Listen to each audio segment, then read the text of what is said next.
terlebih dahulu mengenai, kisi-kisi ya, karena minggu depan itu sudah minggu tenang, kemudian, UTS ya, harusnya minggu depan minggu tenang setahu saya. Jadi, saya fokus dulu untuk menjelaskan yang, akan dimasukkan ke ujian tengah semester. Dari materi terlebih dahulu, dari materi protokol komunikasi data. Jadi, di protokol komunikasi data ini, di pertemuan sebelumnya, itu saya sudah jelaskan mengenai komunikasi data yang basisnya serial, yang khususnya serial 8 bit ya. Nah, serial 8 bit itu akan sering kita gunakan di pemrograman ya, khususnya yang langsung dari komputer ke device IoT. Nah, pemrograman yang nantinya akan digunakan itu juga biasanya menggunakan serial UART. Yang perlu diperhatikan di protokol komunikasi data itu nantinya Anda untuk soal-soalnya, untuk soal UTS itu semuanya full teori, dan biasanya saya menguji tentang kemampuan Anda untuk pemahaman mengenai apa yang dimaksud dengan serial interface ini, kemudian data itu seperti apa, data yang dalam format serial UART 8 bit. Nah, tentu kalau dilihat dari tampilan umum ya, tampilan realnya di osiloskop, setiap data 8 bit itu akan mencerminkan karakter dari ASCII ya. Jadi korelasinya data serial 8 bit ini ke ASCII ya. Data ASCII, American Standard Code for Information Interchange. Nah, Anda harus berpatokan dulu kalau misalnya ada soal mengenai protokol komunikasi data, khususnya serial 8 bit, itu semuanya patokannya ke ASCII ini. Ya, karena kan yang akan dikirimkan kita menggunakan protokol ini. Jadi kalaupun mengirimkan nilai angka 1, kemudian nilai karakter huruf A besar ataupun A kecil ya, ataupun dengan karakter lain, itu semuanya yang standarnya ASCII. Nah, kemudian nilainya biasanya saya hanya akan gunakan 2 format nilai, satu yang binary, kemudian satu lagi yang hexadesimal. Nah, kemudian untuk di protokol komunikasi data juga yang akan saya uji adalah kemampuan Anda untuk misalnya membuat data frame ya, data frame seperti ini. Nah, data frame ini penting karena nantinya kalau misalnya Anda mau melakukan debugging, mirip misalnya Anda mau melihat apakah data yang dikirimkan itu error atau tidak, ya proses debugging ini bisa dilihat menggunakan osiloskop. Ya tentu walaupun tidak ada laboratorium, tetap saja kalau di simulator itu nantinya bentuknya tetap aja data frame-nya seperti ini. Kan sebenarnya kalau pemrograman yang basis IoT itu untuk serial, Anda bisa gunakan simulator atau juga menggunakan osiloskop. Nah, dalam hal ini di sini osiloskop beneran, atau juga kita gunakan simulator. Nah, tentu data frame-nya tetap seperti ini. Jadi kalau misalnya ada komunikasi datanya error, maka data frame-nya harus terlihat. Nah, itu pemahaman 2 di komunikasi data. Kemudian untuk kasusnya, jika kasusnya tentang mapping boolean ya. Jadi saya juga biasanya masukkan di sistem digital. Udah tampil belum slide-nya? Sudah, Pak. Sudah. Oke. Kemudian kalian juga sudah saya jelaskan mengenai digital ya, sistem digital dasar. Nah, Yang akan ditampilkan di sini jelas sebenarnya lebih ke logika digital. Kenapa ini akan diuji? Karena pertama,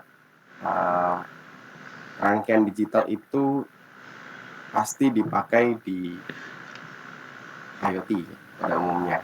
Karena pemrosesan sekarang ya pasti digital. Nah, yang akan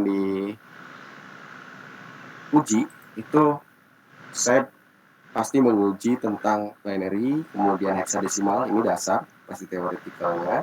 Kemudian bagaimana kalau misalnya ada rangkaian logika. Nah, persis misalnya ada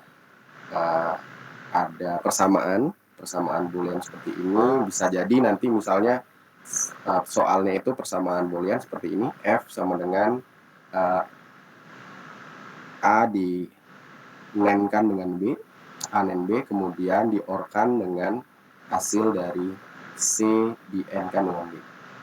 Nah, tentu gabungan dari rangkaian ini berapa keluarannya. Atau sebenarnya misalnya keluaran berapa nilai di OR2 atau di bagian output dari C dengan D, C di-AND-kan dengan B. Atau juga Anda dibalik ya. Dibalik misalnya ada sebuah rangkaian, kemudian Anda berapa nilai berapa booleannya, berapa persamaan booleannya. Jadi bisa jadi dari persamaan boolean kemudian dijadiin logic gates, atau kebalik, logic gates-nya dulu kemudian kembali lagi ke persamaan boolean. Itu contoh pertama. Kemudian ini ya, saya coba lihat dari tugas. Sebagian besar saya lihat tugasnya sudah cukup mengerti ya. Jadi ini lumayan bagus. Jadi yang ditugaskan itu ngerti ya. Ini sampel, misalnya udah muncul ya? Sudah, Pak. Jawaban udah muncul. Nah, ini contoh kasus misalnya yang ujian kuis kemarin. Nah, kuis kemarin itu biasanya kan saya buat frame data serial. Berapa sih sebenarnya frame data? Anda harus membuat frame data serial. Nah, kenapa saya pakai kode nama itu biasanya supaya Anda beda-beda. Satu orang, tiap orang beda-beda. Nah, misalnya di sini kasusnya nama Anda itu kemudian akan di-AND-kan dengan nilai ini. Berarti di sini ada operasi logika terlebih dahulu. Operasi logikanya adalah meng-AND-kan dengan nama kalian. Misalnya karena data nama kalian itu setiap huruf hanya bisa satu kali pengiriman, maka setiap hurufnya harus Anda AND-kan. Jadi kan walaupun ada misalnya di sini kasusnya Raden, nah ini kan kita nggak bisa kirimin semuanya, tapi dikirimkan secara satu persatu. Nah, contoh di sini R-nya biner ya, betul. Kemudian di-AND-kan dengan konstanta. Konstantanya ini misalnya 1010, kemudian 1010. Nah, ini efeknya ya jelas seperti penjumlahan bilangan biasa ya, bilangan operasi penjumlahan yang pakai tangan. Jadi 0 di sini di-AND-kan dengan 0. Nah, kemudian hasilnya seperti ini. Nah, ini udah benar ya. Tekniknya sudah benar, hasil di AND, kemudian kalau serial biasanya dibalik. Yang pertama di startnya itu yang sebelah kiri. Yang less significant bit. LSB kemudian LSB. Ditambahkan dengan start bit dan satu stop bit. Start bitnya misalnya bisa terbalik, kalau di sini 0, kemudian di sini 1. Nah, ini udah benar. Jadi Anda bisa latihan dari sini ya untuk UTS. Kalau untuk UTS saya pasti pakai teori, tidak ada praktiknya. Nah, kemudian kalau misalnya tugasnya ada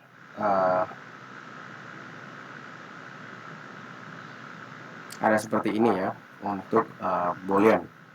Untuk boolean itu tugasnya misalnya Anda punya persamaan, diberitahu ada sebuah persamaannya itu misalnya A NOR B, kemudian di-AND-kan dengan hasil CX. XOR D. Nah, berapakah nilai dari setiap persamaan ini? Kasih persamaan ini. Misalnya ABCD-nya inputnya merupakan 3 digit terakhir nih Anda. Nah, contoh 3 digit terakhir di sini kan 392 ya, misalnya 392. Nah, ini udah benar ya. Harusnya ini udah benar. Tiganya itu dibuat seperti ini. Kemudian nilai F sama dengan A NOR B. Berarti di sini dipisah A NOR B, kemudian C XOR D. Nah, kemudian F-nya adalah hasil dari output A NOR B dan C XOR D. Kemudian ditambahkan lagi dengan diulang lagi 3 digit terakhirnya 9 ya. 9 misalnya 9. Kalau 9 kan sebenarnya 4 bit itu hanya sampai 15. 0 sampai 15, 0 sampai F. Jadi 4 bit ini sudah bisa merepresentasikan nilai terakhirnya benda. Nah, ini udah benar. Sampai di sini sih sebenarnya UTS-nya untuk UTS, untuk theoretical. Kemudian paling terakhir untuk theoreticalnya biasanya saya tambahkan mengenai sensor ya, karena pengetahuan dasar sensor ini penting untuk selanjutnya. Contoh di sini saya tampilin dulu slide-nya. Sudah muncul slide-nya? Sudah, Pak. Oke. Tadi Boolean sama protokol ya, protokol komunikasi data. Nah, untuk sensor itu biasanya saya akan bertanya bikin pertanyaan yang lebih ke spesifik. Sebenarnya sensor itu seperti apa? Kemudian kalau yang kita lihat sensor itu sebenarnya bisa menjadi sebuah pengindra, baik itu listrik, fisika, kimia, dan biologi. Nah, itu seperti apa tekniknya? Contoh di sini, kalau misalnya cahaya, sebenarnya spektrum cahaya itu seperti apa? Kemudian kalau misalnya di terminologi, ya, terminologi ini yang penting-penting dulu ya, terminologi misalnya presisi, kemudian akurasi, itu Anda harus udah tahu, karena pengetahuan mengenai presisi, kemudian akurasi dan resolusi ini akan punya dampak saat merancang ya, saat merancang misalnya aplikasi yang untuk IoT. Karena kita harus tahu dulu sebenarnya kalau misalnya kita mau membuat perangkat IoT itu sebenarnya untuk kasus seperti apa. Nah, untuk kasus seperti apa itu pasti beda-beda. Misalnya kita mau membuat untuk peralatan rumah tangga. Nah, ini berbeda dengan untuk peralatan industri. Sehingga konsep resolusi, konsep akurasi untuk sensor dan presisi untuk sensor itu dibutuhkan. Jadi ini yang akan saya uji Anda. Dan paling nanti akan ada ya penjelasan secara matematis. Misalnya berapa kali pengambilan data. Nah, kemudian Anda harus tahu apakah misalnya ya kasusnya akurasi seperti ini, berarti misalnya ada 10 kali pengambilan data, ternyata semuanya nilainya kasusnya di sini kalau di sisi ujung paling kanan atas, misalnya ada 10 kali pengambilan data dengan menggunakan sensor yang kita pakai, ternyata 10 pengambilan datanya itu benar-benar mencerminkan nilai aslinya. Nah, contohnya kalau misalnya ada suhu, berarti kita mau ambil suhu tubuh manusia.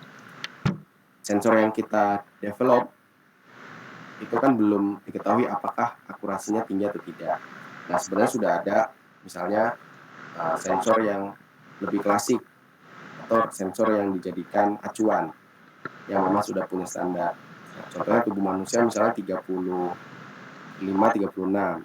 Nah, diuji dengan sensor dengan alat ukur yang sudah terstandar itu 35 dan 36 atau 36 aja. Nanti sensor yang Anda buat ternyata 10 kali pengukuran 36, maka akurasinya tinggi. Tinggal apakah 10 kali itu nilainya sama terus. Kalau nilainya sama terus, berarti dia presisi. Tapi misalnya 10 kali pengukuran ternyata tidak presisi, berarti antara pengukuran ke 1 sampai 5 sama, kemudian 5 sampai 6 melenceng-melenceng.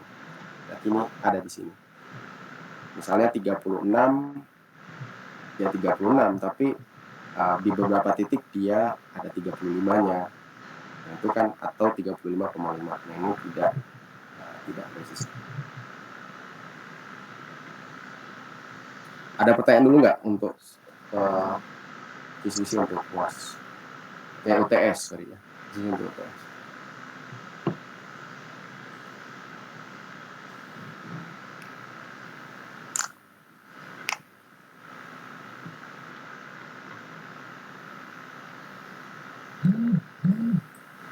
Pak, untuk waktu UTS-nya berapa menit, Pak? Waktu UTS-nya nanti saya lihat dulu ya. Maksimum kan 3 SKS ya, 3 kali 50 menit maksimal. Nah, jadi kalau ditanya maksimal 3 kali 50 menit. Jadi saya harus bikin soal yang kira-kira ya 3 SKS, karena kan kalau misalnya nanti lebih berarti kalian bakalan tabrakan dengan ujian lain gitu. Jadi ya 3 kali 50 menit itu waktu maksimal yang ada. Ya, ada lagi?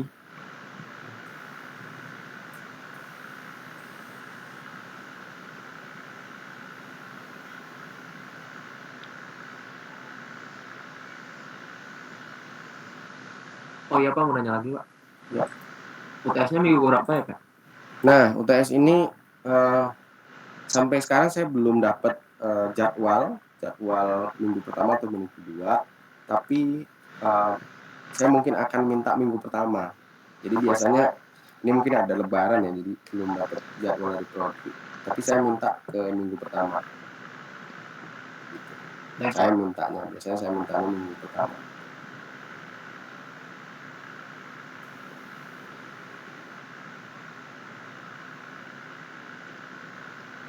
Oke, ada pertanyaan lagi?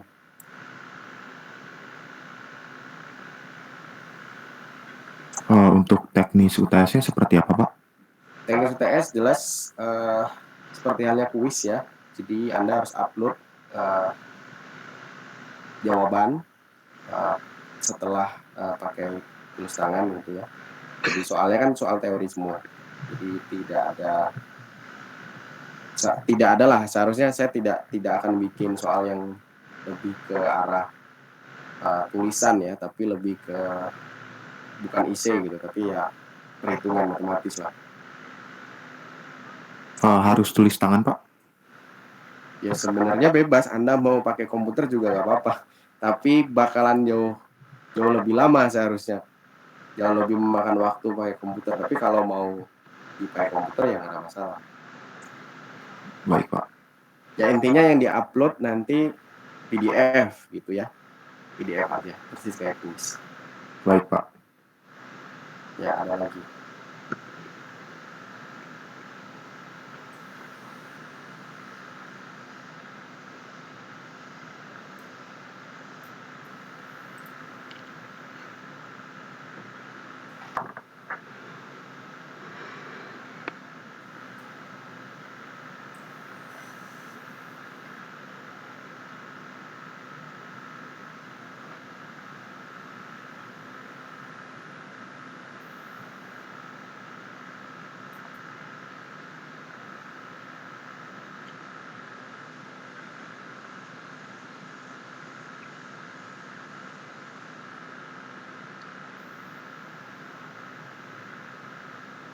Oke, kalau tidak ada materinya itu ya, yang untuk UTS saya batasin hanya sampai protokol komunikasi data yang untuk UTS. Jadi Anda tidak perlu yang lainnya, dan semuanya materinya tentu theoretical dan perhitungan. Untuk UTS. Semua materi udah ada di LMS ya, udah bisa diakses semua materi dari mulai awal sampai protokol komunikasi data.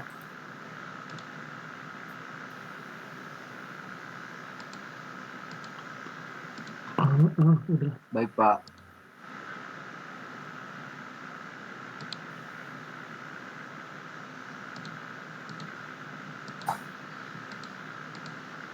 Sudah bisa diakses belum?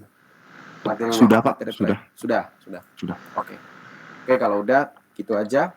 Kita ketemu lagi saat UTS. Terima kasih atas atensinya. Saya tutup dengan wabillahi taufiq. Assalamualaikum warahmatullahi wabarakatuh. Waalaikumsalam warahmatullahi wabarakatuh. Terima kasih Pak. Terima kasih, Pak.